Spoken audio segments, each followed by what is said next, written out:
Welcome to another edition of Black Table Talks. And today I got Mr. Jamar Doyle, and I'm going to let him introduce himself. Thank you. And it's an honor to be here. I appreciate the opportunity to share with you sort of what a CDC is, a Community Development Corporation, and what we do. But to back it up a bit, my name is Jamar Doyle. I'm the Executive Director at Greater Collinwood Development Corporation. It's a community development corporation here in the city of Cleveland, Ohio. We serve the Collinwood community, which is in the northeast section of the city, right on the lakefront, but right at the edge of the city. And it serves about 36,000 people as of the last census, and several communities here in the Cleveland area. So North Shore Collinwood, Collinwood Village, Nottingham Village, Euclid Green, and Forest Hills here in the city. So we're honored to bring those CDC services, and we'll talk a little bit more about what that is and what that means as we get into this discussion. Yeah. So Forest Hills, that actually falls into your umbrella? Yes. Okay. So Forest Hills is sort of on that eastern edge of the Glenville neighborhood here in Cleveland. And so we split services there in that section, which is in Ward 10 here in Cleveland, along with our partners and friends at the Famicos Foundation, which is another CDC here in Cleveland. So in some areas of Glenville, we do overlap, but really, be it Famicos, be it Greater Collinwood, it's all about uplifting our communities and making sure that residents and businesses within the city of Cleveland are able to get the necessary access to services and access to information that allows them to thrive within the communities they live. Okay. All right. With the invitation, as I told you, this is the Black Table Talks. This is something that I came up with in my travels over the last 12 years, specifically devoting my life to entrepreneurship, building wealth for me and my family and my community, spreading resources. I found that within talking to a lot of individuals, other entrepreneurs and business owners and investors such as myself, they didn't have a lot of knowledge and understanding about a lot of resources that's available here in Cleveland, in the state of Ohio, and in the country. And very early on, I'm one of those guys, I try to seek all the knowledge that I can. You know, I understand you can't do it on your own, and if it's opportunities out there, I'm trying to get it at least. And I'm one of those guys, too, that I believe in. I want to always educate myself and be knowledgeable about everything that's going on around me. So even with some of the resources and the organizations and different things that I've crossed paths with, even though I necessarily never used it, I just felt better to know that I know about what they do. And, you know, I'm a networking connection person, so I believe that it's all about relationships, too. Well, at least half of it is all about relationships. So early on, I was just trying to think on exactly the first time we met. I don't know, I think you were at a different CDC. And did you come in the restaurant for the first time? Or when I was opening up the restaurant? Yeah. Yeah, well, I have to say, you know, the first time I think I experienced the restaurant itself. Okay. I used to own a house in the Shaker Square neighborhood, not too far away in Lee Harvard. There was an Angie's, and so I would remember going there to eat. Well, probably way too much, but you're dealing with that. But the food is, I was always coming back. I'll say that, especially when I didn't want to cook. But I think, to your point, when I was at St. Clair Superior, about 15, 16 years ago, that's where I got my start in the community development world. And I remember you had reached out about a former restaurant that was there, and at about 39th and Superior, and I think that was maybe your first exposure to a CDC. And it was. It a lot of people don't know that CDCs are in Cleveland, and it's interesting because there's about 20 of us throughout the city. There are 36 neighborhoods in the city of Cleveland, and most, if not all, are served by a community development corporation. And you'll hear us say CDC for short, and I know people sometimes get acronym crazy in this town. But if you don't know, you'll hear CDC, and sometimes I'll get, you work with infectious diseases? What are you doing about the pandemic? I'm like, no, not that kind of CDC.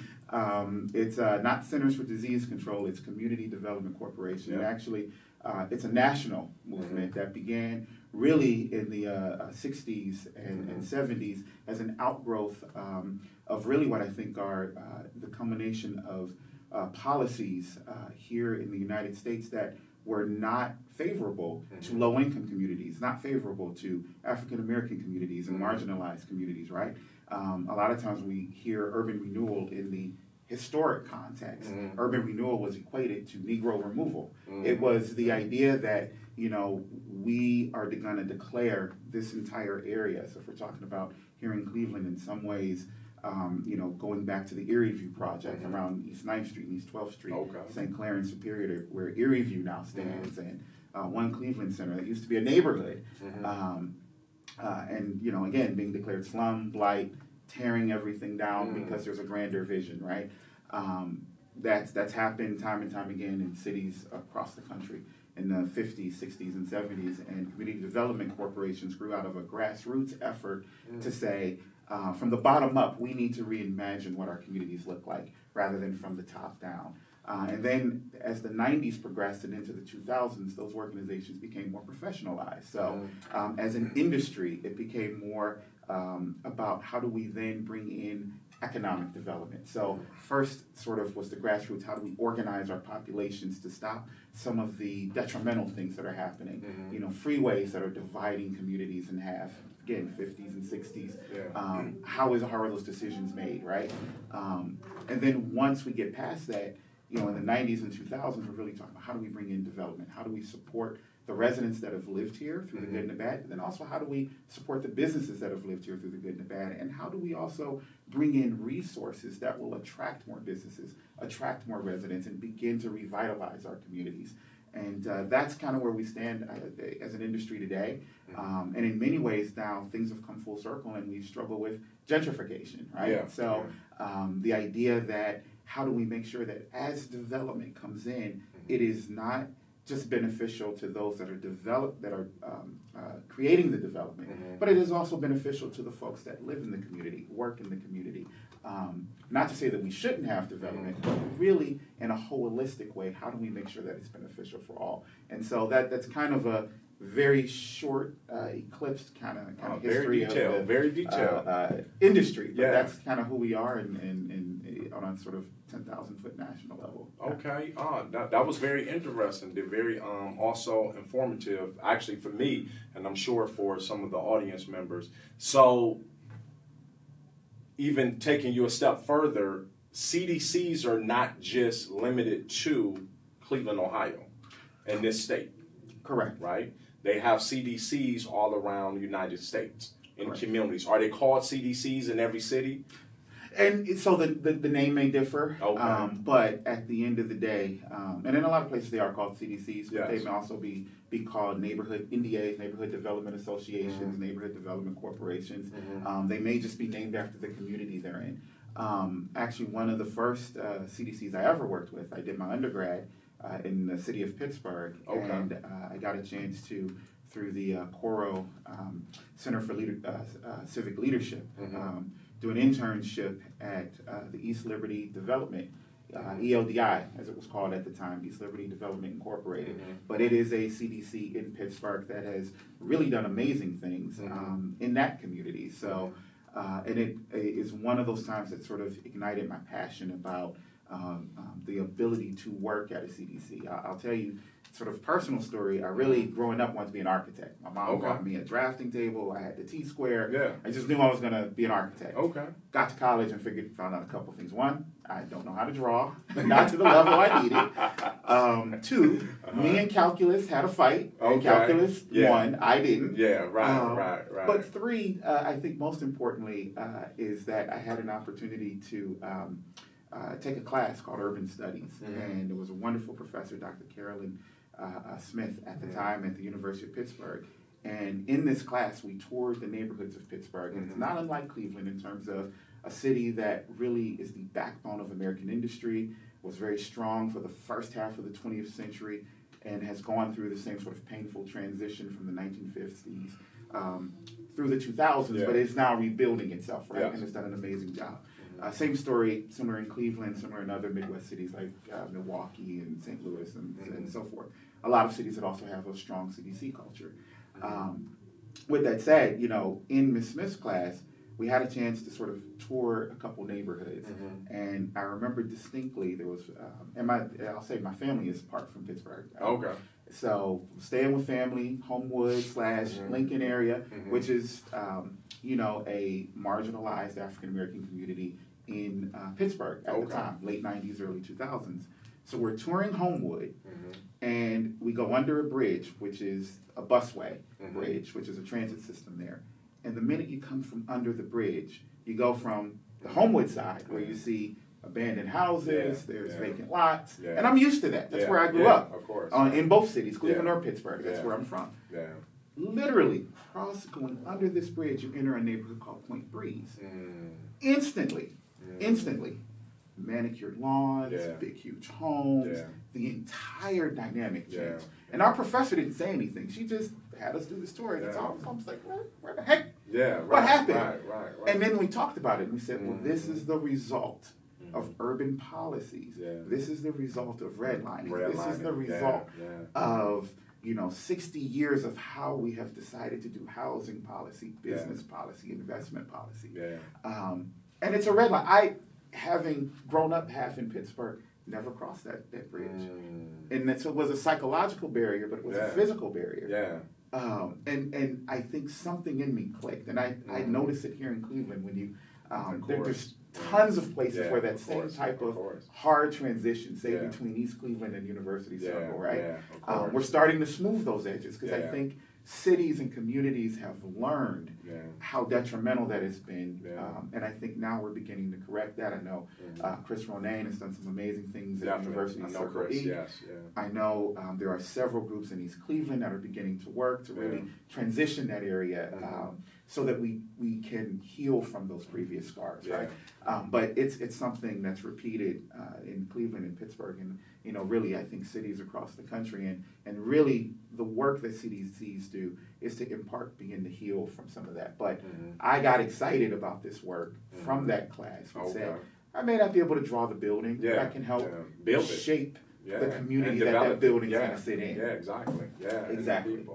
No, that's phenomenal. Before I forget, does East Cleveland have a CDC?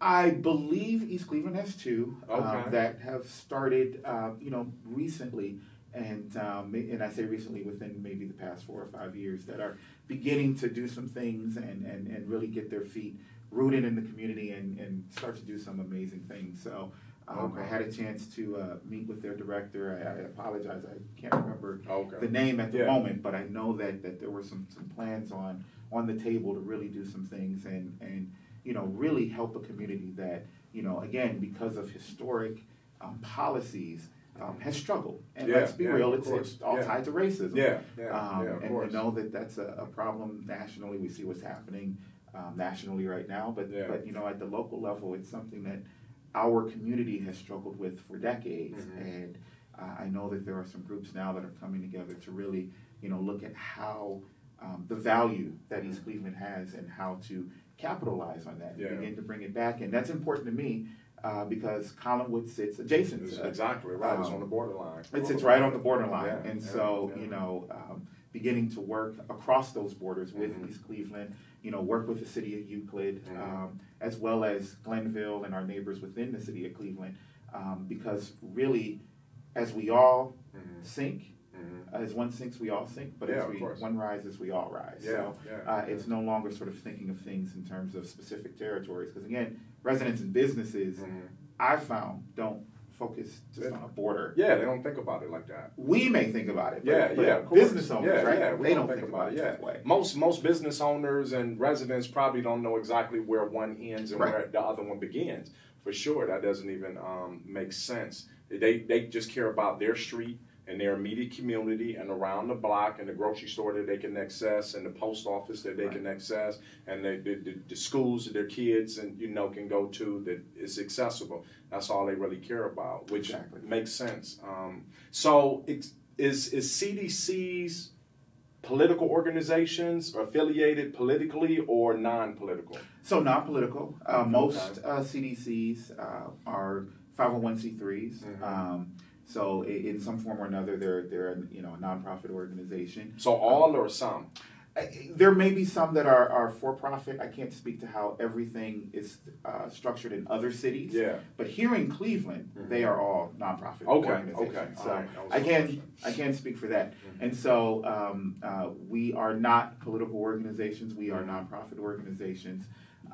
We do, however, work closely with the cities and with the governments where we operate, as we would have to. So largely a lot of funding for CDCs comes by way of the federal government through the city of Cleveland, by way of community development block grants, so USA CDBG, another one of those acronyms. Those are dollars from HUD, and they're allocated nationally based on population, which is why, in 2020, so many of our CDCs were involved with getting out the turnout, for the census. We really wanted to make sure people take the census, no problem, because it was vitally important.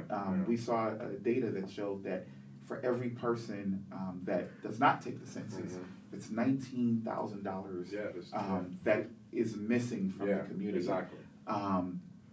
And you multiply that, over time, over 10 years, and times, hundreds or thousands of people who don't take the census, it really becomes impactful. And those dollars can't come back. Every 10 years, the government appropriates those dollars based on population. So if they don't come to Cleveland, they're going to Houston, or they're going to Atlanta, or somewhere else that somebody's going to apply and tap into them. They'll tap into them. So that's how we're funded. So we do work very closely with the, if you're a CDC in Cleveland, we work very closely with the city of Cleveland, as well as working very closely with the foundation community in town. Cleveland's lucky to have a very robust philanthropic community, so we work very closely with them. And, of course, we're also big still in our sort of grassroots heritage. We're very big on community organizing and staying connected with, the residents and businesses within the communities that we serve too. All right, so on the funding, where I can be clear, CDC, specifically here in Cleveland, they get their funding from multiple sources. Yes, correct.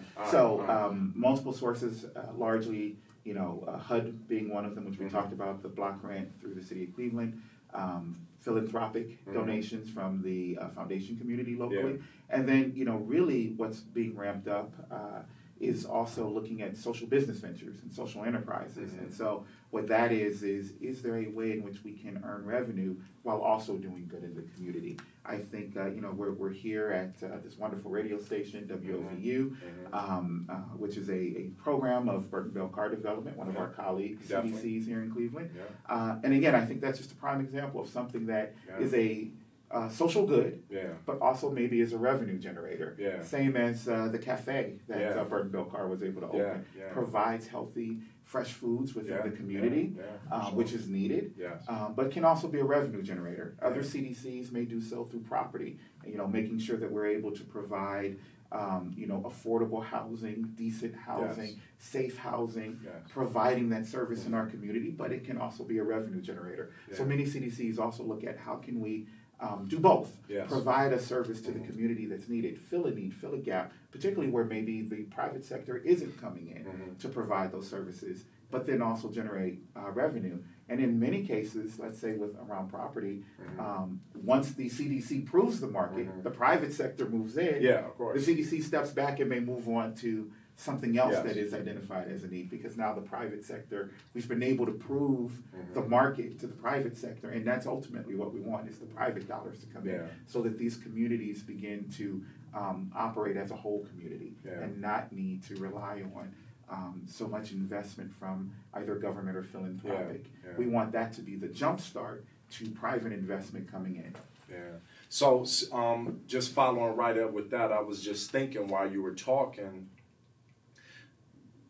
I didn't realize how much business I've done with so many CDCs, because I've done it so often, so long, I can't even remember. But just to let the people know, where they'll understand that it's very beneficial to tap into your local CDC, understand what they do, forge those relationships.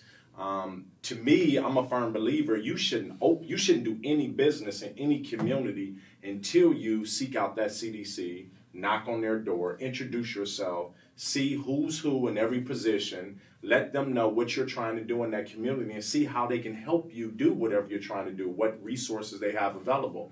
So I was just thinking about my own experience. I purchased a building 7 or 8 years ago from the CDC on 116th and Buckeye. You know, I don't remember the exact circumstances, but I know I purchased the building, I went in and renovated the property, and ever since then I've had tenants in the property.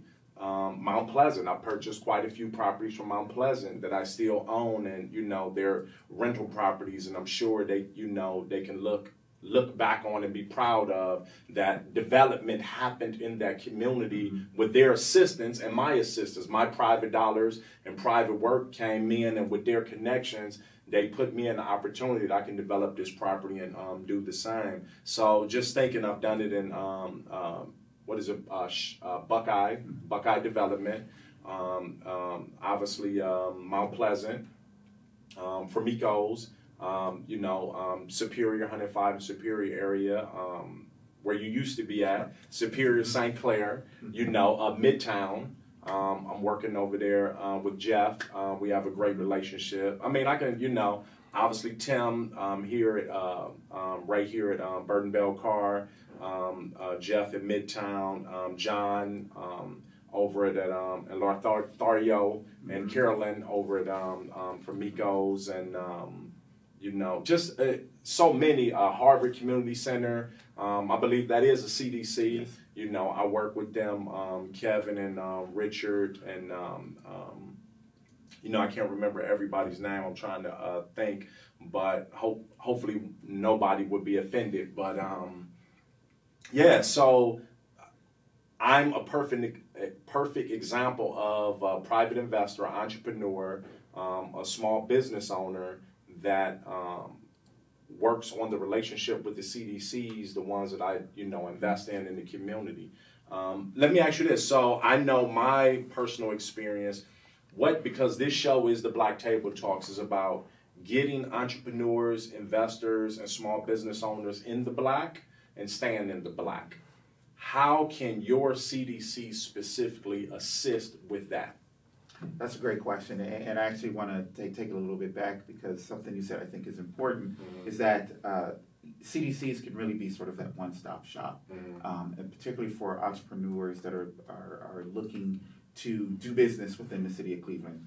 And the reason I say that is, there's a lot of resources out there in the city, within the infrastructure for business development, but a lot of times people don't know what's out there.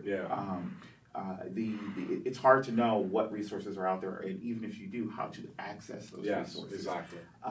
What do I need to do to get there? And I think really that's the role that the business development side of CDCs plays within the city, is that you can, to your point, and again, I mentioned earlier, most, if not all, neighborhoods across the city have a CDC. Yes. So it's imperative, find out who that CDC is that serves that particular community, and just say, I'm looking to open a business.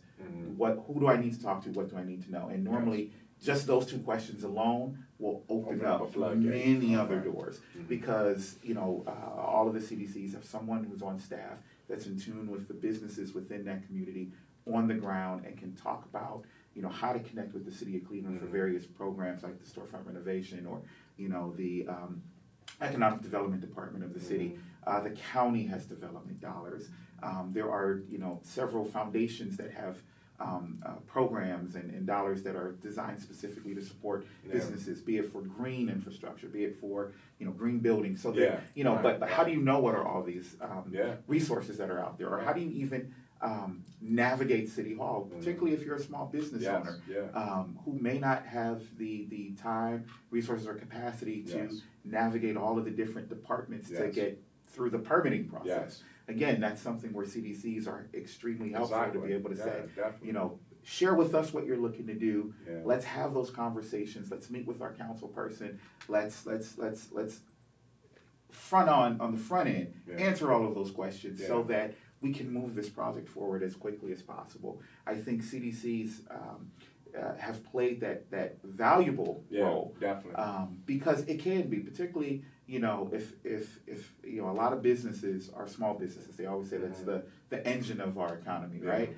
And many are sole proprietors. So if you're focused on running your business, you may not have time to learn all of these processes and procedures or to research what information is out there. And that's where we come into play. Yeah, exactly. And sometimes we can even have those hard conversations where we can say, you know what, you may need to start at the Small Business Development Center, at the Urban League, or seek out resources at the Hispanic Business Center because they can help you with maybe business plan writing or help you with pro formas. We've seen businesses come in from very savvy business owners and investors such as yourself that are ready to go to I have this idea. What do I do? Yeah, right. And we have resources to send people in that situation too. That's a great idea. We'd love to have you. Let's help you develop it to that next stage and then to the next stage so that, to your point, it's really about, for me, wealth generation within our community. The sole purpose of having businesses is to make sure that people are able to thrive within the communities that we're serving. So when we're helping our residents and helping our constituents within the city be able to realize those dreams and open businesses, that is wealth creation within the city, as well as providing the goods and services that residents need to have access to within the city. So it is a all-around beneficial good for businesses to sort of seek out those CDCs as a one-stop shop. Okay. So I just want to, earlier when I was talking about my personal experience, I know people like numbers. So I participated in a storefront renovation program, and I was introduced to storefront renovation through the local CDCs that I was doing business in. And to date, I think my first experience with a CDC and a storefront renovation was about 7 years ago, and maybe 8 years ago. No, matter of fact, it was 10 years ago. Actually, it was actually 10 because I just celebrated my 10-year anniversary of Zanzibar, and that was the first time that I participated in storefront renovation with the signage. And to date, if I had to estimate, I've personally received checks from the city of Cleveland through storefront renovation and obviously through that local CDC, definitely north of 250 to 300,000. I can't put the exact number on there, but basically these were rebate checks. Is that the correct? Rebate checks or money that I received that I didn't have to pay back, that property that I developed in that CDC. I, with the storefront renovation, designed whether it was signage, whether it was storefront, whether it was a new fence, whether it was a parking lot, whether it was the roof line, facial on a property that I was already going to invest in and develop anyway. If I was going to spend $50,000, $60,000, $70,000, $80,000 investing in this property, why wouldn't I want to get some free money and assistance? But taking it a step further, it might have been a property that I would have purchased, and I might not have moved as fast as I did once I knew that, hey, I can tap into 25 or 30 grand to assist me with the renovations, or I might not have went in detail in the design. I might have just said, hey, I'm gonna paint the front of the building, right, and put a sign up. But with the assistance of storefront renovation program, the local CDC, I said, you know what? They're offering me 40% back up to $100,000 of what I spend. I was going to spend $50,000 anyway. Now I can actually spend $90,000 because I'm going to get $40,000 of that back. So why wouldn't I? And in turn, that takes the property to another level, right? That's development for the community. The neighbors feel better about their property when they ride by it. It makes the community look better. It initiates other investors to come in to jump on that bandwagon. Hopefully, obviously it doesn't happen like that overnight, but that's the whole game plan, to develop the community through those connections and resources, correct? Correct, and I'm so glad you said that, because I think storefront renovation is just one of those resources that many businesses, particularly in the Black community, either don't know about or have not taken advantage of. Yes. And I think I love repeating that. $250,000 to $300,000 of definitely money that has come back to you for projects you were going to do anyway. Yes, right? Exactly. And for business owners that are going to invest in their business, anyway. To your point, there's a 40% rebate on projects, up to 100,000 or whatever the limit is. They actually just edited it's up to 50,000 now. Up to 50. Yeah. I don't know how long that's going to last, but okay. It's up to 50,000. Up to 50,000. Yeah. So $50,000 rebate up to whatever the maximum is. So again, it's almost a 50%. Rebate on the cost that you're going to do. And I would add, and this, there's design assistance. So definitely. They have That's excellent designers down there. Great. So Dan and Tim. Dan and Tim, yeah. they're helping you design in a, the storefront or the business, how it will look from the exterior. Plus, some security features can be included. I mean, there's a lot of benefits, particularly because this is money that you're going to spend anyway. Yes. But it elevates the design and completes sort of the look of the neighborhood. So, and I recognize that, with anything, there is there are requirements that come along with it. And I think of course. that's where the CDC comes into play to assist with that. Right, to assist, right, exactly. Right, to be there to, number one, explain what those requirements are in conjunction with the city of Cleveland, break it down for the business owner, and then assist along the way to make sure that we can move businesses from application to grand opening through the storefront renovation project. Because to your point, that's money that's on the table that is being left on the table or is being utilized in other communities that we want to see more of those projects, more storefront renovation in our communities on the east side, because it is so beneficial. And we've seen a transformation. You just look at, and I know the storefront says this, look at West 25th. That is the hallmark of storefront renovation. All of those businesses have gone through the storefront program. I know.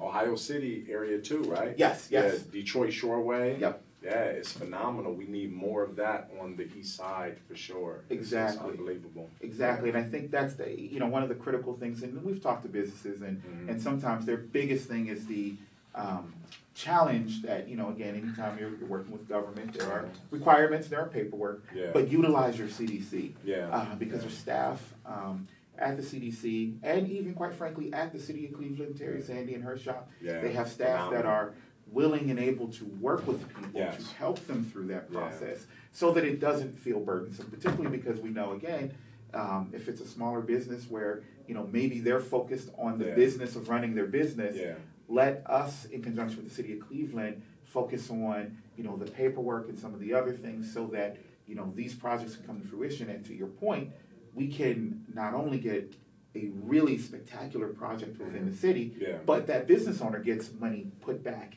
into their pocket. For sure. For doing that project. Hey, listen, it's like an early Christmas when that check come in the mail from the city of Cleveland. It's a nice check. It's a very, and I've received 3 at one time the same day before. One for I believe 40,000, one for 50,000, and one for 10,000, all in one day because projects that I completed. So it's a beautiful thing, and it takes a while, and I don't want to, the problem is people will hear this and they'll start banging on your door, because they want that free money. But I just want to point out that it's work. It's crossing your T's and dotting your I's and doing some work on your end as a small business owner, entrepreneur, or an investor. Don't just come to your local CDC and say, hey, I'm trying to do this.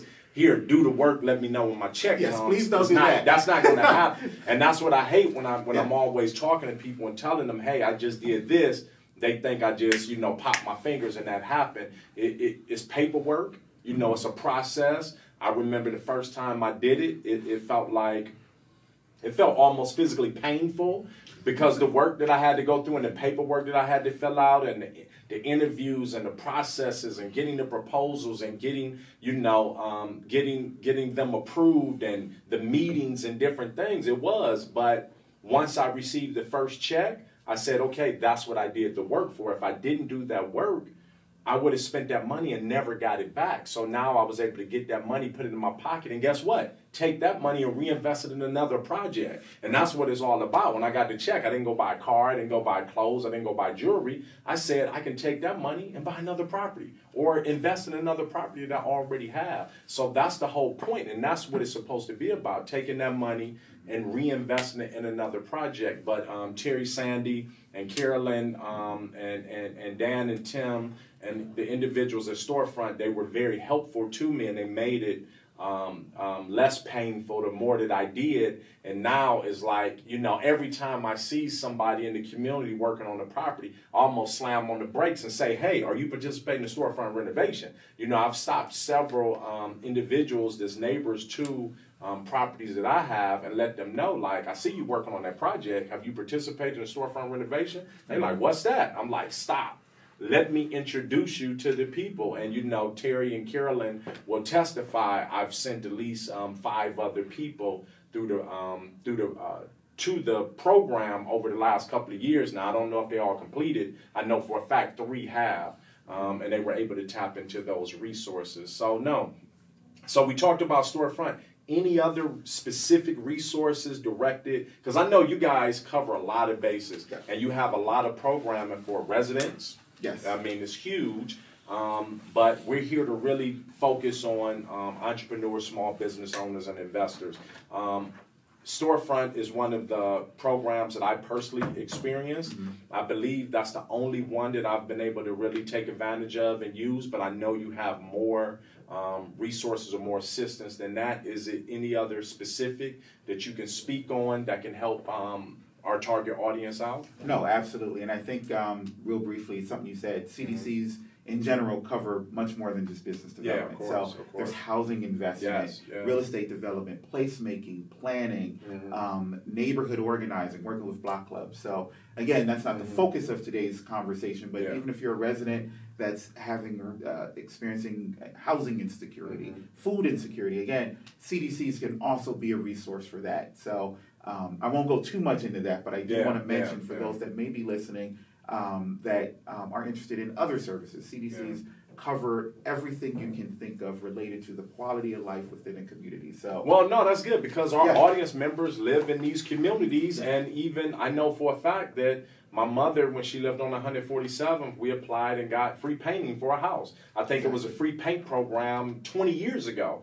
When we were and the city just brought that back. Oh, so there is the free program, which is very popular in Cleveland. It's extremely popular. You can get dollars to purchase paint within the city of Cleveland. And again, your first stop for that would be your local CDC, which then can connect you to those resources at the city. It's really, I heard a resident one time say it, I think it's true, it's sort of, each CDC is almost a mini city hall in each of their communities. I felt like that. Because you can come in and then get direct access to the city, but on a more personal level and in a way that relates to and connects with the residents within that specific community without having to go all the way downtown and try to navigate City Hall and figure it out. You can go to your local CDC and they can connect you to those housing programs, those business programs. If you have concerns, sometimes people have complaints, they'll come to CDCs and then we will on their behalf talk with the councilman, talk with the mayor's office, deal with issues of safety and security. All of those things come under the guise of CDCs. But I do want to mention, because you did ask it, with regards to businesses and other support, in many ways CDCs are the conveners and connectors to different resources. Some CDCs have very robust business programming. And again, all of us are different depending on where we are. So I know you mentioned working with Midtown. Midtown is largely a business district, so that is a CDC that is very robust in terms of their own specific business outreach. CDCs more so like mine that are more comprehensive, sort of serving residents and businesses. We may not have specific programs ourselves, but we are directly connected to programs within the city, the county, the philanthropic community, and can make those connections. So, again, CDCs kind of run the gamut, depending on where they are in the population they serve. That makes sense. But I do want to mention, outside of storefront renovation, at the city of Cleveland alone, another just entire department to be aware of, if you are a business within the city, is the city's economic development department. Them on the show soon. And wonderful department. David Ebersol, their director. They have the neighborhood retail assistance program, which is specifically geared towards small businesses within neighborhoods within the city of Cleveland. Kevin Smonser, wonderful person that runs that program. There are just a host of projects and programs within the City of Cleveland's Economic Development Department that business owners should be aware of, be it from assistance opening a retail through the NRAP to if there are environmental issues. Because in Old City, most times you're dealing with something or another that used to exist on that site. You may have to deal with a phase 1 or a phase 2 or a phase 3. Exactly. I know. And the city and county have dollars for that. Which you know. So, I do know. Really, those are the resources that we connect to the city, the county, for those dollars, as well as connecting with other nonprofits that specifically work with businesses. So the Small Business Development Center at the Urban League, the Hispanic Business Center, the Women's Business Center. All of the resources that are in town that, not only deal with sort of the financing and the money, but also, helping you if you're in that position where you need some help shaping that business, developing that business plan, figuring out how to get access to capital. And then in many ways, we also become advocates within the community in cases where we may see, for some reason or another, capital is not flowing into a community, right? And that there's historic trends to that. Of course. It goes back to redlining. And we can be advocates and say, listen, we need to have a conversation as a community, as Greater Cleveland, to make sure that capital and access to capital is distributed in a way that is equitable, to make sure that communities aren't left out. So we also become those advocates and become sort of those the organizations that can raise the flag and say something businesses are struggling, and part of it could be because capital is not accessible. And we can also be on the other side working with businesses to say, make sure that you're capital ready. And if you're not, refer you to those resources that can help you get capital ready. So let's wrap this up with specifically, because we know, and I know personally, that when this airs, people are going to be calling every CDC in their area to see how they can tap in, because out of everything we talked about, they're going to zone in on me getting $250,000 to $300,000, and they want to see how they can tap into it, right? So as we understand, it's not that easy as not popping their fingers. Specifically, what do you suggest for an entrepreneur or potential entrepreneur, future entrepreneur, small business owner already, or investor? Because I would like people to understand this is not just for people that's trying to open up a convenience store, a laundromat, or a beauty salon or barbershop, which that'll be great too. But this is also for people that's developers. They just want to invest in the community. They want to buy rental property. I mean, I'm specifically talking about you should reach out to your CDC if you want to just buy a rental property in that community. I mean, it makes sense, right? So what preparation would you suggest for an investor, a small business owner, or a future entrepreneur? What should they do before they reach out to the local CDC? So what I would say, and it's not, you don't have to do too much. And what I mean by that is, don't be afraid to approach your CDC. We're not looking for you to necessarily come in and already have your business plan done. Understanding that some people will be in that position. Yeah, of course. I think the biggest thing, have an idea of what it is that you're looking to do and be clear on that. Now, that doesn't mean that, again, you have to have all of the answers, but if you're looking to, invest in the neighborhood, right? And maybe it's on the rental side. Are you looking for single family, multifamily? What is your end game? Because then it helps us then figure out what resources make sense. If you're a business owner, are you looking to open on a retail strip, right? And go into, let's say, a storefront. Or, are you a manufacturer? Because we work also with large employers. Hollywood is a neighborhood that has 3 industrial corridors. So, are you looking to grow your plant? Are you looking to expand into the neighborhood? So I think the first reach out to that CDC with, a clear vision of what it is that you're looking to do. And then as you talk to the CDC, then they'll be able to say, well, this is the person you need to talk to. Let's set up a meeting. And together, through that conversation, figuring out what resources make sense. And again, it's going to be different, I think, on a case-by-case basis. Of course. Which is why I recommend people just reach out to the CDC. Because sometimes... And have a preliminary conversation. And just have that preliminary conversation. Because sometimes, some people may come in and need, and just say, I have this business vision, I need to know where to start. And there's resources for them. There may be others who are coming in saying, and this has happened, we are a national business. Yeah. We are looking to enter the Cleveland market. The demographics of your community are, great. Right. We're just looking for a site. We can help with selecting sites. We've had others where people are like, we're already in the community.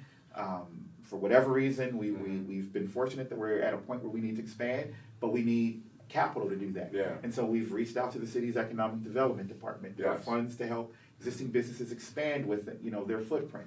So I mean, it really depends case by case. I'd say come in, have that preliminary conversation, and be intentional in terms of what it is you're looking to do within the community. Okay. And I'd also say, to your point earlier, for residents and community stakeholders, if you have questions, concerns, if you have a vision for your community just as a resident, also talk with your CDC. Or you may just say, I want to get more involved.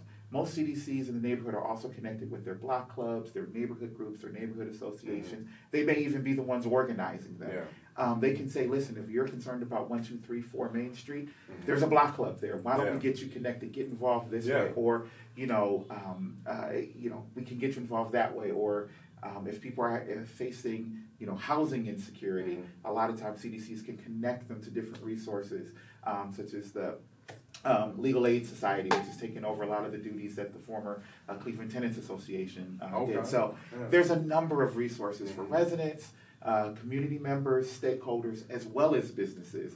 And really CDCs are that first point. So I appreciate not wanting us to get flooded with calls, but it's what we're here for. Okay. We want to get those calls because we want people in the community to know a CDC is not the Center for Dialysis all the time. It's not the Center for Disease Control. In this case, it's the Community Development Corporation, and we really are here for the communities that we serve. And we want you to come in, engage with us, be it a business, be it a resident, be it a community stakeholder, so that we can all together work to build better communities within Cleveland. Okay. Now, we're going to end with this. What's the absolute best way for somebody to find out, one, do they have a CDC in their community, whether the one that they live in or the one that they're trying to do business in or they're doing business in? What's the best way to figure out which CDC that is? And what's the best way to, find that out where they can contact that CDC? So there's a number of ways to do that. I think for those that are tech savvy, in the age that we live in, and typically if you Google the name of a Cleveland neighborhood, 9 times out of 10, the webpage that pops up as the top 1 or 2 search engine results is going to be the CDC. And it'll be neighborhood whatever development. So Burton Bell Car Development Inc. or Greater Collinwood Development or Buckeye Shake, whatever. A lot of people don't know what neighborhood they're doing business in. Because I guarantee it's business owners in Mount Pleasant that don't know that that's Mount Pleasant. That's considered Mount Pleasant. It's people that's doing business in this community and don't know, because this one is a little different, right? Because it's a different name, and a lot of people don't know the historical, information behind that name. Is not called Kinsman CDC or 55th, but they go all the way up. Now they're up into Buckeye. So you have a little more information on how they can narrow that down? Yes, absolutely. So and I'm so glad you brought that up, because you're right. There are several CDCs that their name doesn't necessarily correlate to the neighborhood that they serve. And I think one great place to start would be to call the City of Cleveland's Community Development Department. They work very closely with all of the CDCs throughout the community. They have mapping tools and software where they can, if you say, I live at 1234, I just want to know what CDC, or my business is located at 1234 Main Street, what CDC serves. That would be a resource. I think another great resource would be Neighborhood Progress, Cleveland Neighborhood Progress. They are the intermediary for CDC. So each neighborhood has a CDC, but they are sort of the CDC of CDCs. I didn't know that. And so if you call or Google Cleveland Neighborhood Progress, you'll get a number that'll pop up, and you can say, listen, I'm looking to get information about CDCs in my community, but I don't know which one it is. And I am absolutely positive someone at Cleveland Neighborhood Progress would be more than willing to help all of our CDCs work directly with Neighborhood Progress as well. It's probably the easiest way. To your point, Googling it, it may be somewhat difficult, and I don't know if a particular map would pop up in an easy fashion that would show someone which CDC they're in. I know how to access those maps, but that's not as easy for the So public. my thought is, as an individual, because again, our audience is not just Cleveland. Our audience is the whole country. I'm thinking the best way probably is everybody should be able to find out who their council person is. They find out the council person will know what the CDC is. Absolutely. And I will say sometimes people don't know who their council person is too. And I'm so glad you brought that up. Whatever city you're in. Yeah, I was about to say, call City Hall to start to find out what council person you're in. And again, those lines change every 10 years because of redistricting. Yeah, that's true. Based on the census that comes out. So we're about to go through redistricting again over the next couple months or couple years. So if you don't know who your council person is, you can always call your city hall, call the city of Cleveland, city council. And there's also, actually, I will say the city of Cleveland's website does have a great tool where you can put your address in and find out who your council person is. So that is accessible online, but if you're not able to do that for whatever reason and access that technology, you certainly can also call the city of Cleveland, figure out who your council person is. And if you call that council office, I'm so glad you mentioned that. I didn't mean to neglect that. If you, in addition to calling the city of Cleveland, if you also call your local council person's office here in Cleveland, they would know who your CDC is and be able to make that connection. And actually, your council office is also a great resource as well. Okay. All right. Again, thank you. I appreciate you taking the time, Miles, to come and share the information and knowledge you have about CDCs and helping, entrepreneurs, small business owners, and investors, try to get into the black and stay in the black. So absolutely, it's about wealth creation, wealth generation, and supporting our neighborhood retail. We go. So for sure. I appreciate being here. Thank you so much. Good to go. And that's a wrap. Thank you.